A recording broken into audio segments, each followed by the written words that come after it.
Bismillahirrahmanirrahim. Saya jawab yang pertama, nanti yang keduanya sama Ustadz ya. Kadang ketika kita ngomong, saya mah enggak, amalnya sedikit sama kawan kita, tapi wajahnya beda tuh yang ngomong begitu. Seolah-olah dia lagi pura-pura ya, nggak tahu pura-pura tawadu atau gimana gitu ya. Tapi paling tidak gini, kita tidak mengetahui setiap hati manusia. Mungkin wajahnya emang modelnya begitu. Jadi nggak bisa kita suuzon juga, ini mah orang pura-pura tawadu mukanya nih gitu. Bagaimana kalau ternyata dia tawadu beneran, dia rendah hati beneran, dia benar-benar tidak mau sombong, ya. Jadi kalau model wajah itu kan cover aja, nggak bisa kita langsung menjudge nih orang A, B, C, D, nggak bisa. Ada orang yang wajahnya baik tapi ternyata tidak baik, kan ada juga, ya. Ada yang wajahnya kelihatan meledek, tidak baik, tapi ternyata dia yang paling tulus. Itu macam-macam. Jadi terkait cover dan mimik wajah orang tidak bisa kita jadikan acuan. Cukup itu urusan Allah. Masalah hati benar-benar mereka tawadu atau tidak, urusan mereka dengan Allah, gitu ya. Jadi seperti itu. Itu simpel saja. Abi, yang kedua mungkin bisa dijawab. Apa tadi yang kedua Bu ya? Akui kekurangan. Syukurnya bisa menghilangkan ujub gitu. Ketika tahu kekurangan dan... Oh iya, bagus banget pertanyaannya ini. Yang pertama, kalau kita memahami tadi ya, saya sebelum kedua tadi tentang muka orang lain, memang ada itu ilmunya, ilmu fisiognomi namanya, membaca gestur orang, mikro ekspresi. Ya, kalau hidungnya begini, kalau alisnya begini, itu ada memang ilmunya. Cuman dalam Islam itu nggak terlalu penting. Mungkin dalam penyidikan penting, membaca orang itu bohong atau tidak, ada ilmunya. Tapi dalam ilmu akhlak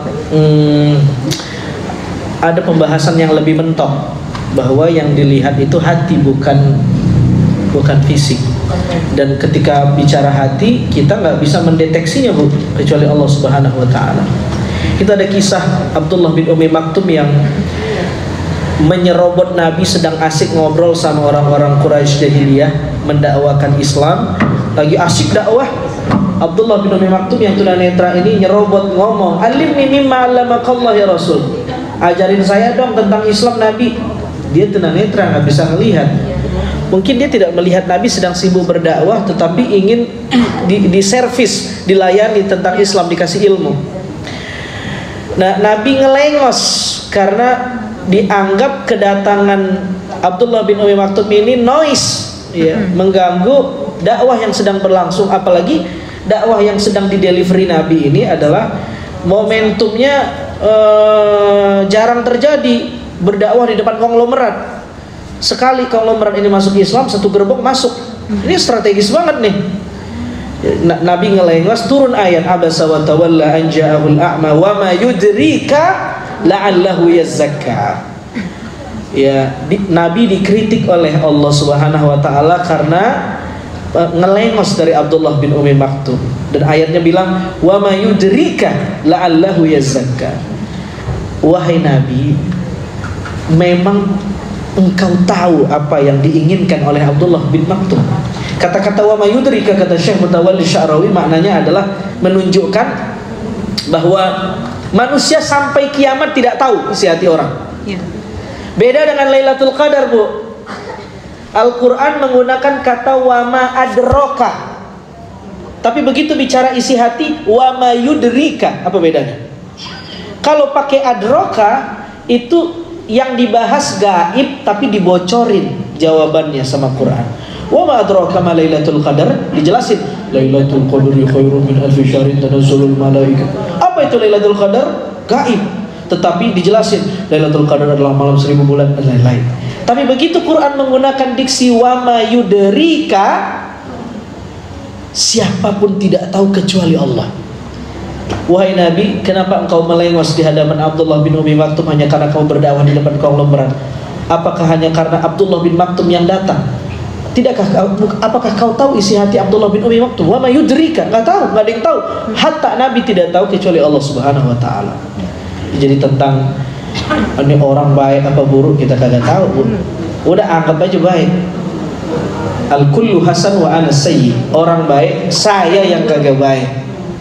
Nah, dengan kita mengetahui kekurangan kita, ini kata para ulama, orang yang menyadari kekurangannya, mengkritik dirinya, itu sulit banget, Bu.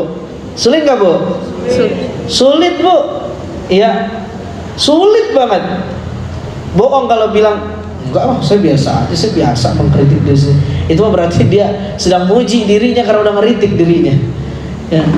Itu sulit banget untuk nyalahin diri, mengkritik diri itu sulit. Tetapi kata para ulama, itulah awal jalan orang untuk pengen deket sama Allah. Orang tidak sampai kapanpun orang tidak akan mungkin deket sama Allah kalau dia tidak menyadari kekurangannya. Karena nanti begini, puncak dari kedekatan kepada Allah adalah ketika orang melihat Allah saja dan tidak melihat dirinya. Itu rumusnya. Puncak perjalanan orang menuju Allah, kan kita lagi jalan nih, bukan ke sono kan, menuju Allah. Nah, puncak perjalanan kita nih sholat, ngaji di Rumil, emang targetnya apa, Bu? Kan biar pengen dekat sama Allah. Nah, perjalanan pengen dekat itu puncaknya ketika orang dia hanya fokus sama Allah, tidak fokus lagi sama dirinya, apalagi sama orang lain. Nah, supaya dia hanya fokus sama Allah, dirinya harus tidak dianggap. Namanya selfless. Bahasa akhlaknya fana. Fana artinya gak penting diri saya, yang penting Allah saja. Jadi kalau kita, nah orang tidak mungkin mengalami fana, tidak mungkin mengkritik diri kalau dia tidak paham kekurangan dirinya. Begitu dia sadar kekurangan dirinya dan dia terbelalak dengan kedahsyatan Allah, baru bilang, oh ya udah dah, semuanya Allah ternyata, selesai. Ya, baru orang kemudian ya jatuh cinta dengan Tuhan.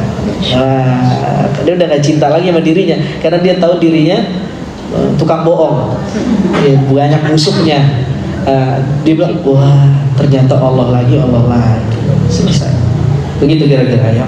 Ada lagi pertanyaan, Ibu? Ada lagi bunda-bunda yang ingin bertanya, silakan.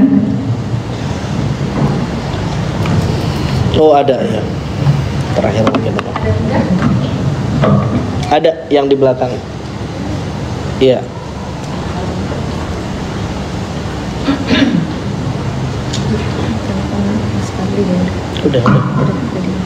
Assalamualaikum